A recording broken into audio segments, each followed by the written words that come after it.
Hi, welcome to my movie, ladies and gents. Quick little highlights vid of a 4-hour race we did yesterday in the ISEC 4 Hours of Road America. We've gone into the LMP2 class, myself and Chris Cobb driving together. We get jumped at the start here by somebody who was a little bit, let's say, relaxed about where the acceleration point for the start line actually began, so we dropped the place. We'd had a bit of an exciting, but in the end quite fruitful qualifying. Ended up third in class in quali. Our race set is a bit of a different setup though. We're running lower wing than most, and that'll become obvious when we see some of the opening laps. We decided to go for a low wing setup and go for a pretty hard tyre, and that way we can do the 4-hour race with just 2 stops. I'm driving the first stint, Chris Cobb the second stint, and myself finishing off the third stint. So the harder tyre, the S7 tyre, takes about, as much as 10 laps, 12 laps to really come in when the core temperature comes up and the pressures come up, and it starts to handle quite well. And also, when you're running the lower wing setup, it's very, very subject to how much rubber's on the road. So in these opening laps on cold hard tyres and with the track not that rubbered in, we're very much a cause of frustration for the cars behind us that we've out-qualified but have chosen to run higher wing settings and the stickier S6 tyres. So we're a bit like a champagne cork at the moment, with all the champagne trying to get out, and I'm just trying to be damn annoying to these guys that are behind us and just stop them from getting by until my tyres come in. But this first LMP2 manages to get by with a very good and clean move, using the extra grit from his soft tyres and from his higher aero. But you'll see there with low wing, and this was our theory, that the passing happens mainly on the straights. We've got lower wing, so we're coming back at him big time. But very cleverly and with good racecraft, the driver moves to the right, makes it very clear that I've got to go around the outside. He's going to own the apex, and my braking point being a bit earlier than his, with less wing and less grip, I've had to concede the corner. So that was a very good move from him, and one he needed to make really, because if he was stuck behind me for much longer, it's going to hurt his race. The guys on the soft tyres are effectively sprinting, and if you like, we're the stayers. We think they're going to need to stop. We thought somewhere around about lap 20. It ended up being about lap 27. We can run 43 lap stints on these hard tyres, and we've got a nice setup that, although we're running low wing, it's got a nice balance. I'm having a bit more oversteer than my teammate Chris Cobb, and it just allows the car to rotate beautifully through the carousel, which is the corner that really eats the front left the most on this track. Definitely a front left limited track. The carousel really just burns up the tyre big time, but this car's rotating well, pivoting well. And so now I'm coming under pressure from the next driver behind me, who's on softer tyres and a higher aero setting. And it feels at first like I might be able to hold him off. He has a bit of a go here, but of course the car's performing well through the carousel. I can get the power on early enough, and with the lower wing, despite the fact he's got a slipstream, I'm able to pull away, or certainly hold position.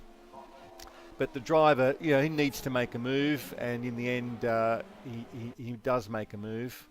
I'm not quite sure if it's on this lap or on another lap, and we'll see in a moment. Yeah, dives up the inside, but I got to say, yes, he had some overlap at the turn-in point, but it was on a line that was always going to cause contact. There was no way he could have executed that corner from that position without using my car as a bit of a bumper. I had left a little bit of racing room, but the speed and the angle of attack just meant that he couldn't complete that corner without contacting my car. Now the same guy's attacking me again. He's come back up to me pretty quickly, and I've got to say I was being a little bit too target focused there and thinking about him rather than my line, and mess up that tricky left-hand turn that comes after that corner under the Toyota bridge. I forgot the corner number. So now I'm sort of in clear air and able to run my own pace. We're on about lap 5 or 6.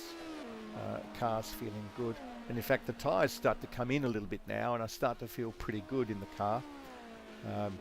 And despite the fact that with that frantic chase, the car in front has passed me relatively easily, and largely due to a mistake of mine, I think the moment's coming now where the harder tyre is starting to warm up, the car's starting to feel pretty good. I'm being very conservative with tyre wear at this early stage of the race. Chris Cobb and I have focused on this a bit because it was important for us to be strong at the back end of a 40-odd lap stint. So just feathering the throttle a little bit in the first half of the carousel, and then once the car's rotated, giving it the full beans, rather than just mercilessly abusing the front left the whole way through. So my tyre wear level is actually well under my target wear level. So things are looking really good, the car's feeling good, and in fact a couple of other cars have had errors, and despite the fact that two LMP2 cars have passed us, we actually end up climbing up the grid a little bit further from our starting point of P12, and as the next few laps evolve purely with attrition, we in fact move up to P10 and eventually P9 for a short period of time.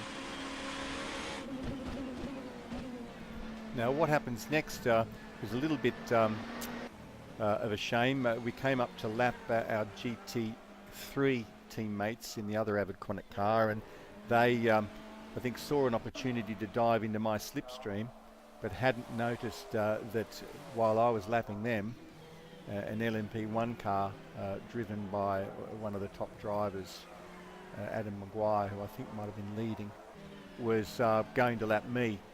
So it resulted in them sort of turning into him and causing him a fair bit of damage, which was a big shame. And this is the thing with multi-class racing. You've just got to keep your eyes open and eyes peeled at all times as to what's going on around you, mirrors, etc., and just really be so super cautious. The LMP1s were about 10 seconds quicker than the LMP2, and about the same gap again to the GT cars. There were two types of GT cars here. There was the Apex modding GT3 series cars, and the GTE version of the URD GTE version. Here we got a three-layer sandwich, just a perfect example to show you. As we went through the carousel there, we were three classes and nearly four cars wide, as I was lapping a GT car and two LMP1 cars were lapping me. But with the 10-second time differential, it meant that about every 10 or 11 laps over this track, you were lapping the entire GTE field, and at the same time being lapped by the entire LMP1 field. So here's another angle on that move. I was trying to make a nice clean move on the GT car, and at the same time the two LMP1 cars passed me. I think what I'm showing here is us moving up a position due to somebody in the pits. At this stage of the race, my lap times are sort of dropped down. You can see in the inlay there, lap times are on target. We're targeting a low to mid 153.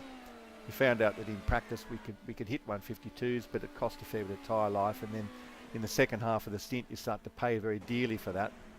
So we targeted low 153s, and I'm starting to hit that now and even getting into the high 52s, and that's while looking very carefully after the tyres and the temp. Just showing a bit of lapping now. We've come up against the back of a GT car, and what I found is we've got a nice run at the entry into the carousel. We could utilise the superior grip of the LMP2 car and drive around the outside, but if you haven't cleared him by the exit of the corner about now, you really need to back out of it, because the cars in, and this is what we forget, the cars in the lower class than you don't have your cornering grip, so you can't ask them not to run wide at the exit of their corner. By the time they've turned in, they've committed, and they need all the road, so you can't put your car on a bit of road that they need, because they're going to run wide and they're going to hit you. So you either make the move, during that corner, but you've got to be out of the way by turn exit, and that issue will come back to roost a little bit later in a major incident. Just a moment ago, by the way, that GT car was pitting, and that was always the big fear when we took the natural line out of the final corner to pass on the inside. utilising our extra grip. There's always in the back of your mind that concern of, is this guy going to pit? And that guy was. He had a significant damage to the front of his car. Now coming up against some GT cars here, and we're well into the race, so I'm not quite sure whether these guys are leading the class or whether they're back markers that I'm lapping for a second time. And I go for the move on the outside here, and I managed to get past the first of the cars, the Porsche. And as I was mentioning before, this guy's going to need all the track, so I'm going to back out of it. He's got no choice but to use that track or really compromise his corner. So I back out of it, and then using our extra speed, dive to the inside, leaving as much room as I can. I think, you know, I don't think I could have been much cleaner or kinder in that corner. But that was an example of a pass in two halves, using the extra grip of our car mid-corner, but staying out of the way on corner exit where the lower class car needs all the road. I think I'm just showing here again where we move up a spot.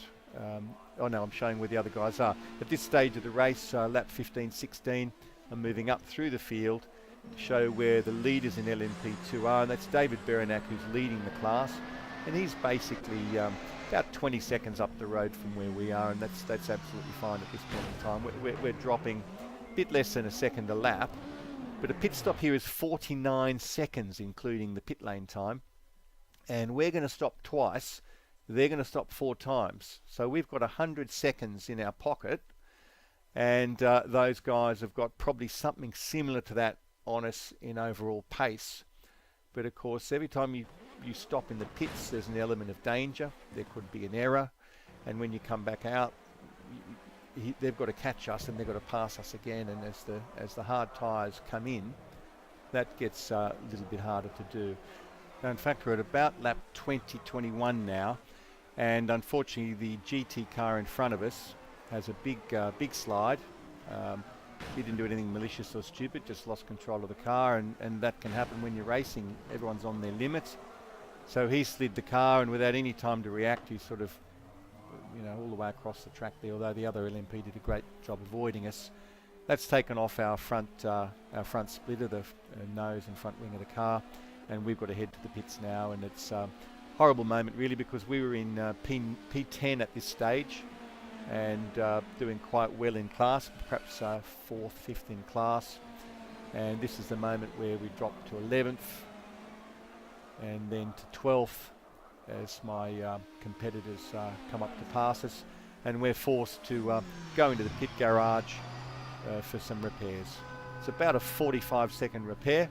So that's half of our benefit of running the hard tyre now gone, I'm afraid, because that's an extra stop. So we're now on 3 stops versus the guys with the sticky tyres and the greater aero doing 4 stops. So we're only got 1 stop advantage now.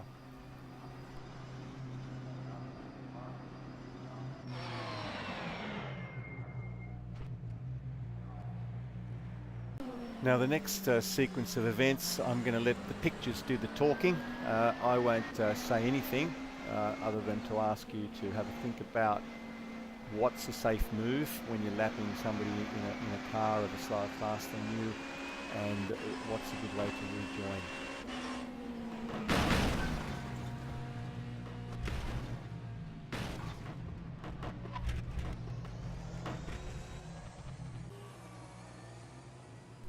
Now, despite this horrendous crash we've been involved in and massive damage, I'm sitting there patiently waiting and watching until there's a gap in the traffic before I rejoin.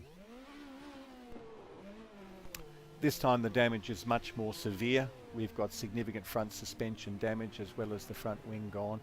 The damage settings for this race were 50%, otherwise I think we would have had a totally destroyed car. But it was a slow old drive back to the pit lane. And what I didn't mention was for both of these crashes, prior to the crashes, I'd cunningly made the in-car pit menu changes for my co-driver. We had tyre pressure changes between us and rear wing setting changes as well as brake bias changes to move our car from my slightly more oversteery set to a slightly more understeery set for Chris. And I had to undo all of that before I entered the pits, otherwise I was going to exit the pits in a car set up for Chris. So both times I had to change all those settings before entering the pits. Anyway, we had fun, thanks to all drivers. It was an exciting event with a clean run. I think we could have been on the same lap as the leader, which would have been a really nice feeling. But thank you to everybody. See you at the next one.